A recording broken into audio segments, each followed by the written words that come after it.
Halo, selamat pagi pemirsa. Tumpahan minyak berwarna hitam pekat memenuhi bibir pantai di sepanjang perairan Teluk Lampung. Cairan hitam pekat yang diduga aspal curah ini telah mencemari perairan Teluk Lampung sejak minggu lalu. Ya pemirsa, berikut catatan kasus Laut Lampung tercemar limbah aspal.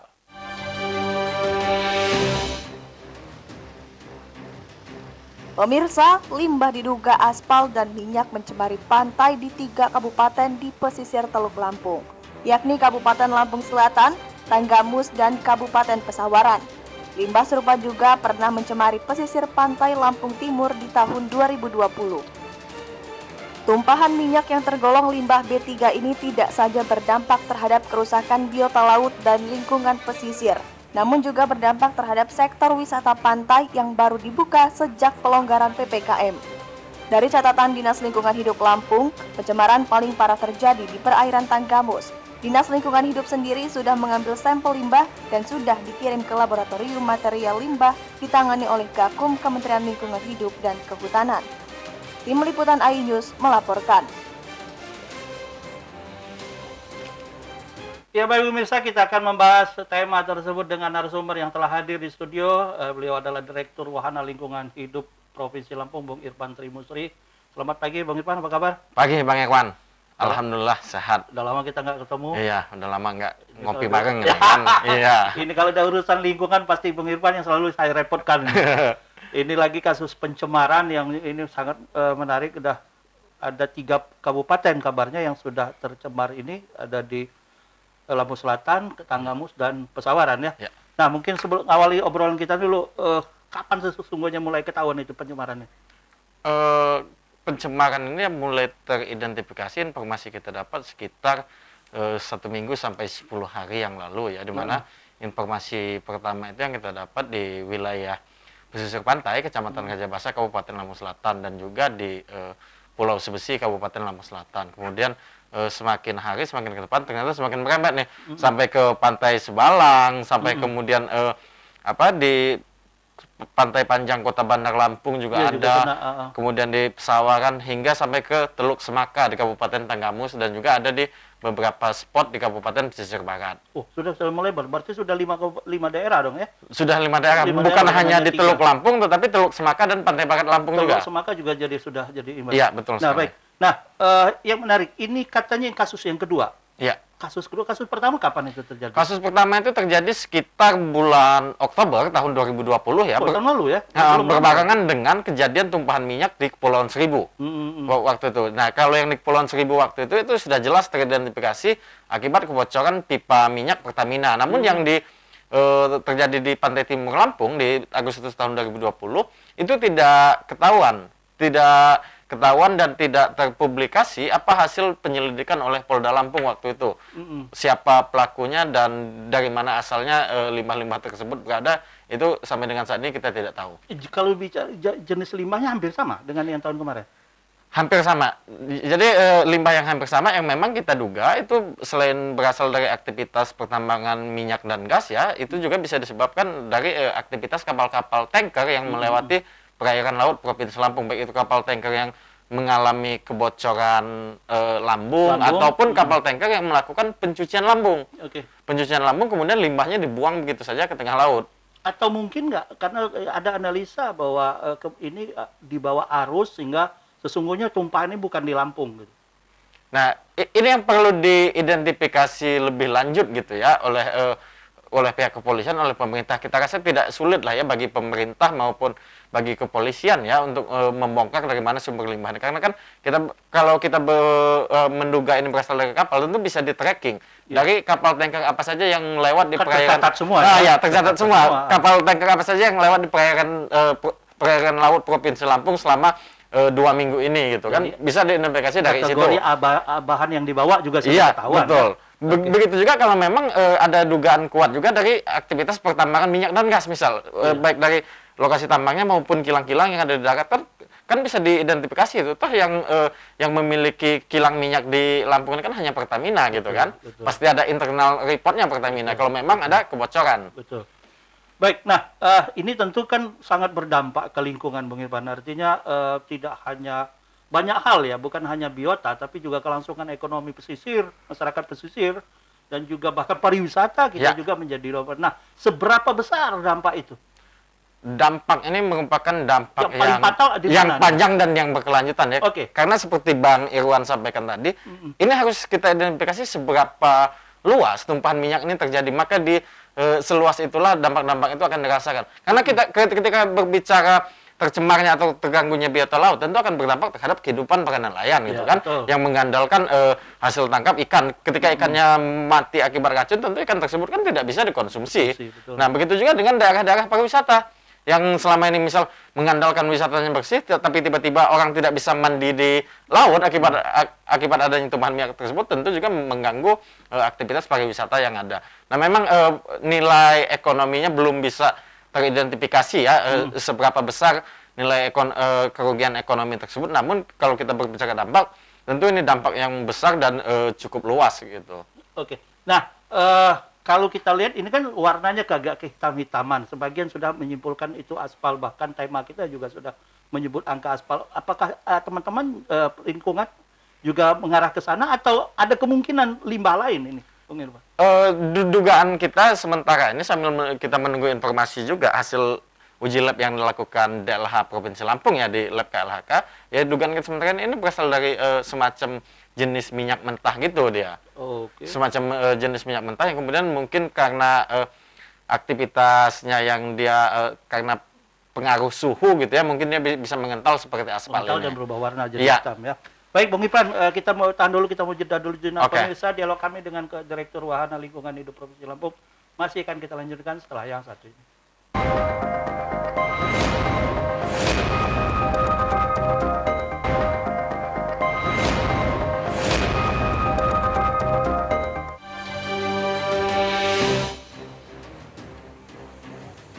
Kementerian Lingkungan Hidup, Pemerintah Provinsi, dan Polda Lampung telah menurunkan tim investigasi guna menyelidiki pencemaran limbah B3 di perairan Laut Teluk Lampung. Namun Pemprov belum dapat memastikan jenis dan asal limbah. Limbah cairan pekat kental berwarna hitam mencemari hampir seluruh pesisir Teluk Lampung, termasuk kawasan cagar alam Laut Bukit Barisan Selatan yang juga tercemar limbah. Pemprov Lampung bersama Kementerian Lingkungan Hidup akan membentuk tim terpadu lintas sektoral untuk melakukan investigasi dan penyelidikan.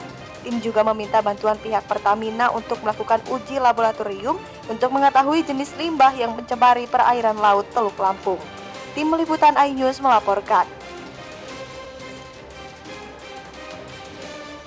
Ya, terima kasih pemirsa. Anda masih di catatan kasus mengambil tema tentang Laut Lampung tercemar limbah aspal.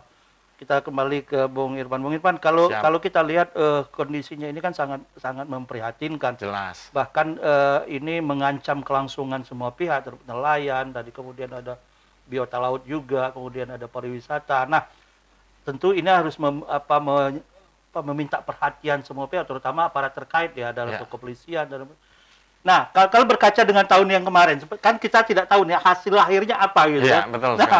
Apakah hal seperti ini bisa mungkin terjadi lagi di kasus yang ini? Nah, oleh sebab itu kita juga sangat berharap ya kepada pemerintah dan aparat penegak hukum, karena ini bukan kasus pertama, ini melainkan sepanjang tahun kita ini kejadian kedua ya, selama sepanjang 5 tahun terakhir ini tentunya ini tidak bisa sama perlakuannya dengan kasus sebelumnya. Ini harus terbongkar, harus terungkap dari mana sumbernya dan siapa pelakunya. Karena kalau kita berbicara tumpahan minyak ini ya, baik secara sengaja maupun tidak sengaja, itu merupakan suatu tindak pidana. Sebagaimana diatur di Undang-Undang 32 2009 kan, tentang perlindungan dan pengelolaan lingkungan hidup. Oleh sebab itu menurut kita ya ini peringatan keras bagi pemerintah dan aparat penegak hukum, dalam hal ini kepolisian ya, untuk membongkar dan menindak tegas siapa pelaku dari kejadian ini gitu. Karena kalau kasus yang hari ini terjadi sama seperti tahun lalu, maka di tahun-tahun berikutnya potensi kejadian hal serupa juga pasti ada gitu. Karena akibat adanya pembiaran dan lemahnya upaya-upaya penegakan hukum dan pemberian sanksi. Ini artinya sebuah momentum untuk bagi pemerintah dan para keamanan untuk menghentikan dan tidak akan berlanjut kemudian hari kan? Ya jelas, tolak ukurnya nanti bagaimana penegakan hukum terhadap kasus yang ini. Jika kasus yang saat ini dia penegakan hukumnya dilakukan secara serius dan memberikan efek jerah, kita rasa ke depan tidak akan ada lagi hal-hal yang serupa terjadi akibat human error gitu. Oke. Mungkin Pak, kalau kita melihat ya ada kemungkinan besar soal bocornya lambung kapal ya. Nah, tentu ini bisa jadi keteledoran dari pengusaha karena kan kita Lampung ini praktis tidak ada karang hidup yang justru membuat lambung bisa bocor dan sebagainya.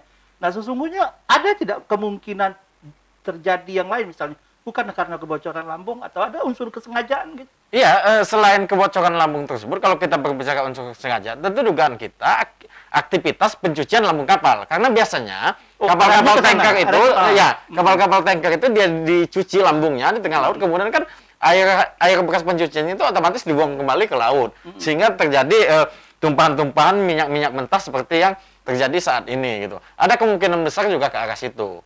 Nah, kalau ini dilakukan penyelidikan, tentu kan tidak hanya terbatas jenis-jenis ini, tapi kan juga kapal-kapal yang lalu lalang yang katakanlah termasuk yang Anda sebutkan tadi, misalnya Pertamina yang juga berpotensi karena memang kita tahu hanya Pertamina di Lampung ini yang kapal yang bisa masuk kan. Ya, menurut kita tidak sulit ya untuk membongkar kapal mana saja. Kan tentu ketika pemerintah dan aparat penegak hukum ya bersinergi, tentu kan pemerintah ini memiliki instansi-instansi terkait seperti kalau misalnya daerah entah dia Dinas Perhubungan atau Kementerian Perhubungan untuk mengidentifikasi kapal tanker apa saja yang lewat di perairan Lampung selama 2 pekan misalkan. Tentu tidak sulit bagi kita jika kemauan itu ada di aparat penegak hukum untuk membongkar persoalan ini. Karena kan kita berbicara mobilitas kapal tanker juga tidak sepadat mobilitas kendaraan bermotor di tengah jalan raya tentunya. Betul. Nah, Anda melihat seperti apa sih gerakan aparat keamanan terus pemerintah? Kalau di media saya lihat sih sudah ada tindakan ya, artinya pemerintah provinsi melalui DLH sudah mengirimkan lab hasil sampel ke lab ya. Kemudian kepolisian katanya mau melakukan penelitian dari mana sumber-sumber ini. Nah, kalau kita petakan ini sesungguhnya sebetulnya tidak sesulit apa yang kita bayangkan. Betul untuk menemukan itu kan. Karena teknologi sudah canggih. Sudah canggih. Nah, semua aktivitas transportasi laut di Indonesia ini juga sudah tersistem dengan baik sepertinya kan. Tentunya hal itu untuk membongkar kasus ini bukan perkara yang sangat sulit menurut saya. Ini perkara yang bisa dilakukan. Ini persoalan mau atau tidak mau bertindak cepat atau seperti apa gitu. Makanya kita juga berharap pihak kepolisian dan daerah Provinsi Lampung bisa mengupdate perkembangan terkait dengan penyelidikan atau penyidikan kasus ini. Oke. Nah, artinya ini persoalan keseriusan. Keseriusan, betul. Ya kan? Kalau kita lihat dari kasus yang sebelumnya di tahun kemarin yang seperti Anda sebutkan tadi bahwa tidak ada ujung pangkalnya. Ya. Hasilnya apa, siapa pelakunya. Itu tidak ketahuan. Iya kan? Iya, nah, betul. Artinya potensi itu tidak menutup kemungkinan juga ini terjadi. Ya kalau aparat penegak hukum tidak serius dan tidak mau berbenah ya kasus hari ini sama seperti kasus kemarin. Tapi kita juga berharap aparat penegak hukum bisa bisa tergugah lah hatinya, bisa merubah cara pandang untuk penyelesaian masalah gitu ya dengan membongkar siapa dalang dari tumpahan minyak yang ada di perairan Provinsi Lampung saat ini. Oke, baik Bung Irfan, kita mau tahu sejauh mana ini atau perusahaan mana yang kemungkinan bisa terlibat di apa? Selain tadi disebut sudah kita singgung soal Pertamina karena memang salah satunya yang melakukan aktivitas tambang perminyakan adalah Pertamina. Kita mau jeda dulu, pemirsa, kami masih akan kembali setelah yang satu ini.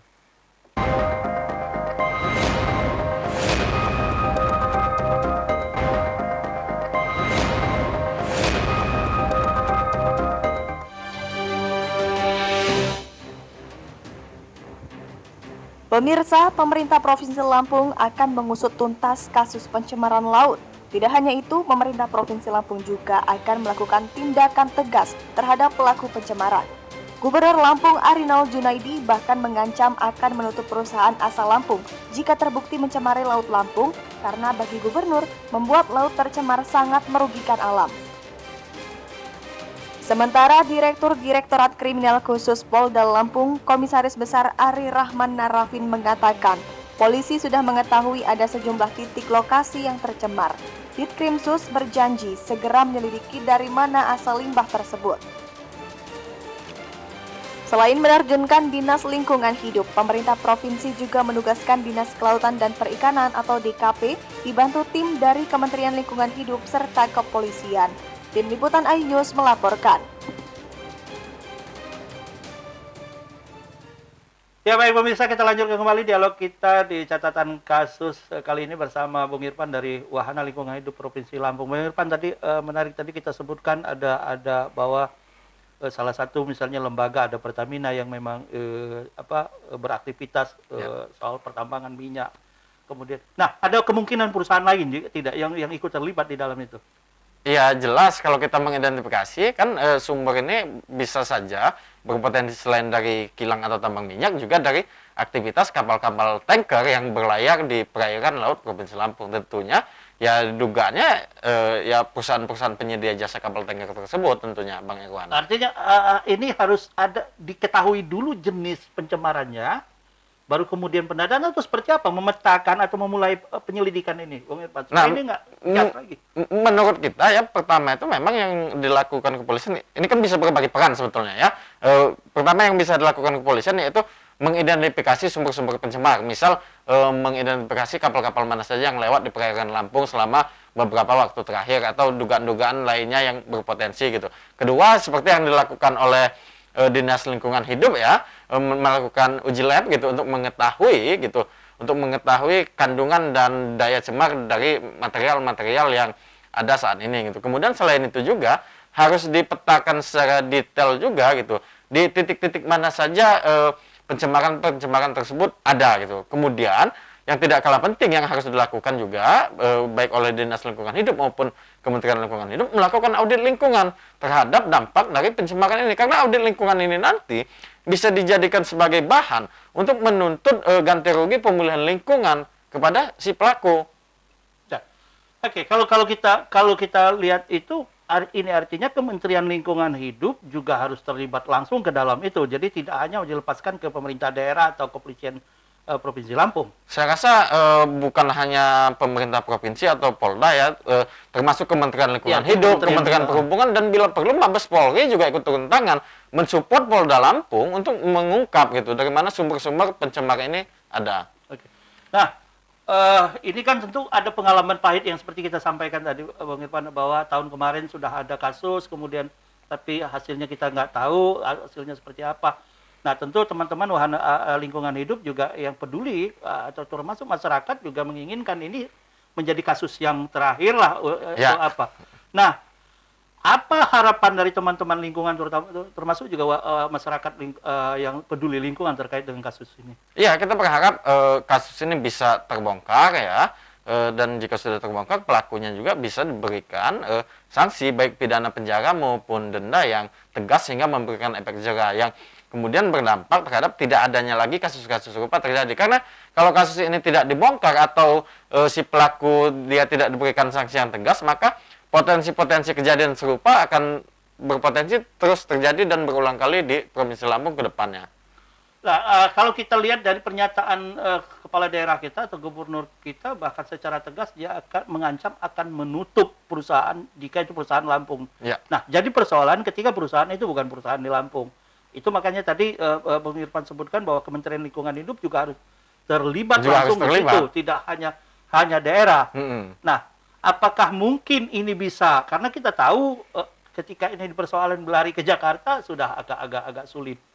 Makanya kan ketika berbicara tutup menutup tentunya seperti Bang Irwan sampaikan, kalau dia perusahaan Lampung, oke, gubernur mungkin punya power untuk menutupnya ya. Nah, ketika dia memang perusahaan yang berada di skala nasional atau berada di luar daerah Provinsi Lampung, tentunya campur tangan pemerintah pusat juga harus jelas juga gitu untuk memberikan sanksi kepada perusahaan. Dan selain itu, selain sanksi terkait dengan penutupan usaha, tentunya terkait dengan upaya-upaya penegakan hukum, upaya-upaya penjatuhan sanksi pidana maupun denda, hal itu bisa dilakukan di Provinsi Lampung karena Polda Lampung memiliki kewenangan penuh gitu untuk melakukan hal itu, dan peristiwanya ada di Provinsi Lampung.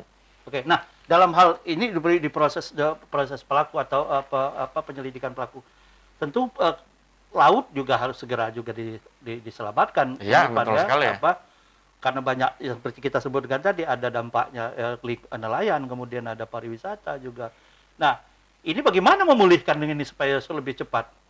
Ya tentunya upaya-upaya pemulihan itu ya harus dilakukan berdasarkan cara-cara yang dengan ilmu pengetahuan ya, dengan saintis ya. Karena memang kalau kita berbicara pemulihan lingkungan, itu pemulihan lingkungan itu berbanding terbalik 180 derajat dengan kejadian kerusakan lingkungan. Kalau kita merusak lingkungan itu bisa dilakukan dengan sekejap bahkan mendapatkan keuntungan. Tapi yang namanya pemulihan lingkungan itu tidak bisa dilakukan dalam waktu yang singkat dan juga membutuhkan biaya yang cukup besar Dan waktu yang panjang.